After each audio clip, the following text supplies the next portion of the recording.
parce que plus, j'en ai pas je parlé l'ai, encore dans le cri du mochi. C'était en pour plus, ça. je l'ai toujours pas regardé, mais ça a l'air très bien. C'est insane. Tu me regarderas la semaine prochaine? Bah oui, oui, oui. Si Merci. je ne dors pas à ce moment-là, je regarderai Ah, ce que il y tu a des diras chances que dessus. tu dormes déjà. Du coup, tu vas nous parler, Thunder, de Banana Fish, que tu as Oh là, lu. oui, oui, Un oui, gros Banana morceau. Fish. Oui, oui. Ah bah gros morceau. Là, c'est un Grosse truc, ça fait déjà. banane. Enfin, ça J'en fait ai, déjà un j'en ai moment. parlé dans Mangaka, j'en ai parlé dans Hyperlink, et donc je finis mon tiercé gagnant personnel. J'en parle aussi dans le cri du mochi. Banana Fish, c'est un manga de Hakimi Yoshida, qui est une autrice de shoujo manga qui est assez connue au Japon, Tout à fait. entre autres pour Banana Fish, qui est quand même un des grands mangas du panthéon du shoujo, si on doit faire des classements.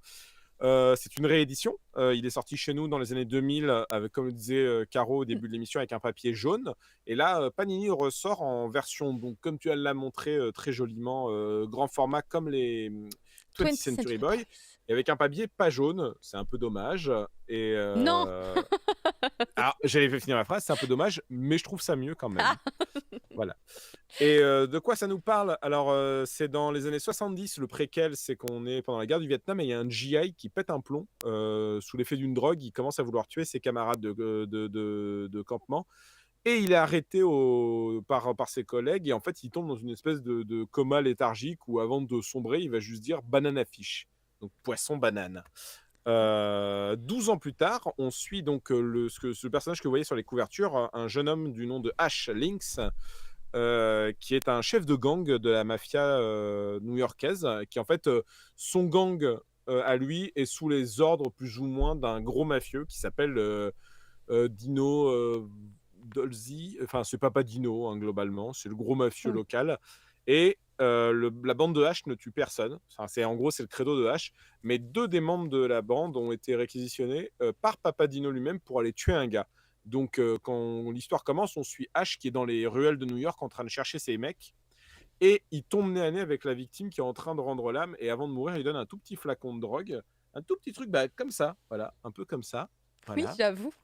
Exactement, t'as vu, j'aurais fait, ah, et il lui donne et fait c'est banana fish, et il Fish. meurt. Et donc, bah, Ash est très embêté, déjà parce que le mec est mort, mais surtout il s'est dit banana fish parce qu'il a l'air de connaître ce mot. Et donc, c'est le début d'une grosse enquête où Ash va devoir partir en quête de recherche et de vérité sur ce que serait ce fameux poisson banane. Est-ce que c'est une drogue? Est-ce que c'est le nom de la drogue qui aurait été prise par le GI à l'époque, ou pas du tout? Est-ce que c'est le nom d'un projet secret gouvernemental? En tout cas, Ash va devoir enquêter, accompagné pour ça par un autre personnage dont j'ai encore oublié le nom, un jeune japonais Eiji? qui Eiji, merci, qui est un photographe qui est venu et qui va se retrouver mêlé aussi à cette enquête et peut-être aux beaux yeux de Ash. Voilà, hein, ça c'est le résumé Attends, je vous mets Eiji grosso un peu modo. parce qu'on n'a pas eu Eiji. Ah, Eiji, voilà, qui est ici, sur cette page. Ouais. Ah bah super, bah, pourquoi j'ai fait un résumé? Il y avait une bande-annonce, c'est encore mieux. Regardez, Bah, je l'ai mise à la fin. c'est vrai, c'est très bien, mais on aurait dû le mettre dès le début et pas besoin de moi comme ça. C'est un manga que j'aime beaucoup personnellement, j'ai beaucoup aimé. C'est un manga qui est un peu daté par son style, comme vous le voyez. Je ne trouve pas que ça soit moche pour autant, comme je l'ai dit plusieurs fois. Je trouve même que c'est plutôt joli. C'est juste qu'en revanche, effectivement, c'est un style des années 80 très daté. Exactement. Ce qui est super intéressant, c'est que quand on parle de shoujo manga, on a souvent beaucoup de clichés en tête, un peu comme quand on parle de shonen manga. C'est Et vrai. c'est super intéressant de voir un shoujo manga qui prend pour toile de fond les luttes intestines mafieuses, la pédocriminalité, la drogue, les cartels et plein d'autres choses très joyeuses, hein, sous fond de boys love. Parce que Oui. on va quand même pas se mentir, je sais pas si cheap il y a, mais en tout cas, la moitié de la mafia est gay dans cette série. Donc ça Non, m'a mais beaucoup il y a étonné. beaucoup de chips dans Banana Fish. Il y a beaucoup de chips. Enfin, Ouais. peut-être que beaucoup, j'exagère, mais il y en a quelques-uns qui sont très marqués. Bah, en tout cas, la moitié de la mafia est gay, ça c'est clair et net, parce que la moitié de la mafia, quand ils veulent tuer H, avant, ils disent mais on va se le taper d'abord. Mais tu sais que j'ai lu Et ils sont beaucoup tous derrière de. son petit cul, ils ont fait le petit cul de H. Je suis en train de changer de perspective totalement parce qu'en fait, j'ai lu tellement de boys love qui parlent de mafia que j'ai l'impression qu'effectivement, tous les mafieux, en fait, sont tous attirés par des popotins masculins. Je comprends pas. Ah, tu iras dire ça au Yakuza la prochaine fois, ils seront heureux de le savoir, je pense. Euh, En tout cas, ce qui est vraiment cool, je trouve, c'est que ces thématiques-là, on pourrait se dire, du coup, c'est pas un shoujo. Je trouve pour Bah autant qu'il si. y a une forme de sensibilité qui est propre à la catégorisation du shoujo manga. Je m'explique, je vais essayer de m'expliquer parce qu'il est tard et je suis un peu fatigué.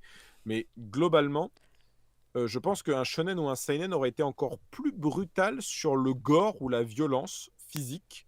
Là où Banana Fish joue plus sur une violence morale, entre autres. Il y a un truc qui est lié, entre autres, je disais, à la pédopornographie qui prend un aspect assez important dans le début de la série, en tout cas. Et qui est à même de déstabiliser notre héros, que rien ne semble faire fléchir, sauf quelques petits triggers, comme celui-là. Et c'est des questionnements, en fait, sociaux et moraux qui vont aller très vite dans le récit, parce qu'en plus, Eiji étant japonais, on lui dit très bien que c'est pas son domaine, que c'est pas son univers, que c'est pas sa ville et qu'il a rien à faire là. Et pourtant, il va très vite se lier avec Ash. Et bon, je passerai le sous-entendu du ouah, t'as touché le flingue de Ash, mais personne ne peut le toucher à part lui d'habitude.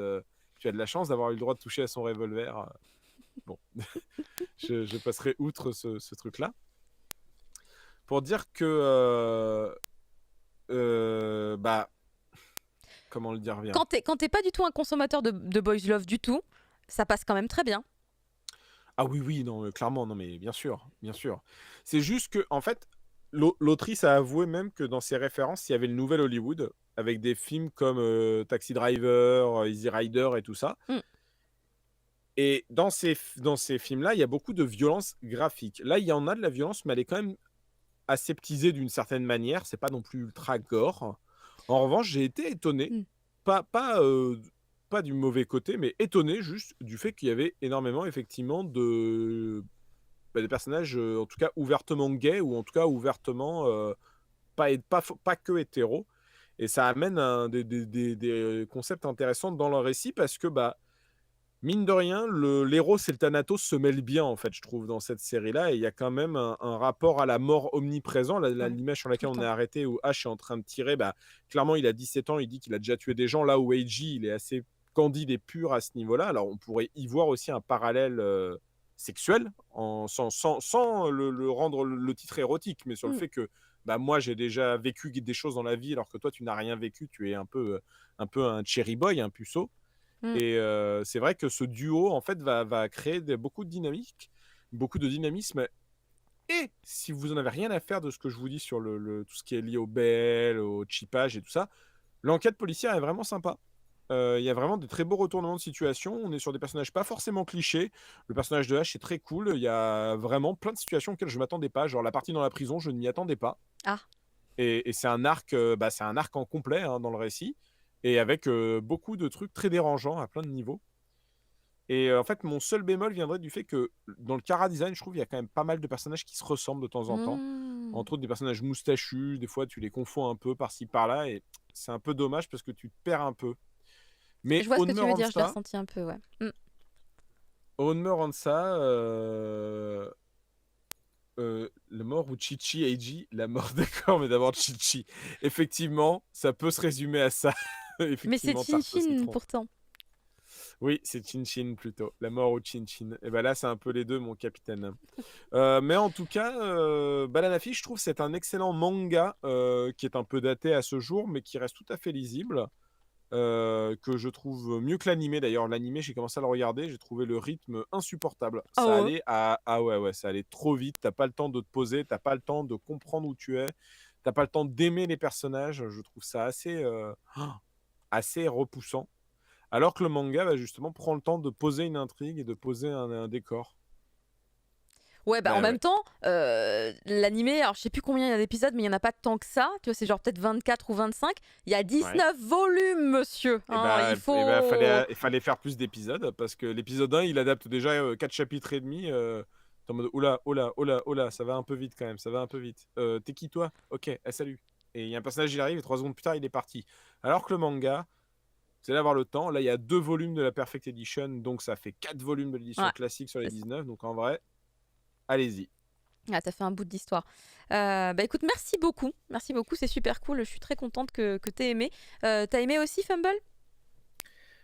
J'ai pas lu le manga encore. J'avais commencé l'anime et effectivement, c'était un petit peu perturbant. Ça allait un peu trop vite, un peu confus. Donc j'ai pas Ah, suivi. bah du Mais coup, du tu coup, je vas vais peut-être tenter le manga. plutôt me mettre au manga, ouais. Parfait. Ça Mon sera plan plus marche à la reposant. perfection. Bah, du coup, justement, tu vas enchaîner sur un titre qui est finalement lui aussi assez sombre dans son univers, puisque tu vas nous parler de le Fossoyeur. J'arrive Bon, plus à parler. Fossoyeur. Le Fossoyeur. Fossoyeur, oui, c'est très sombre.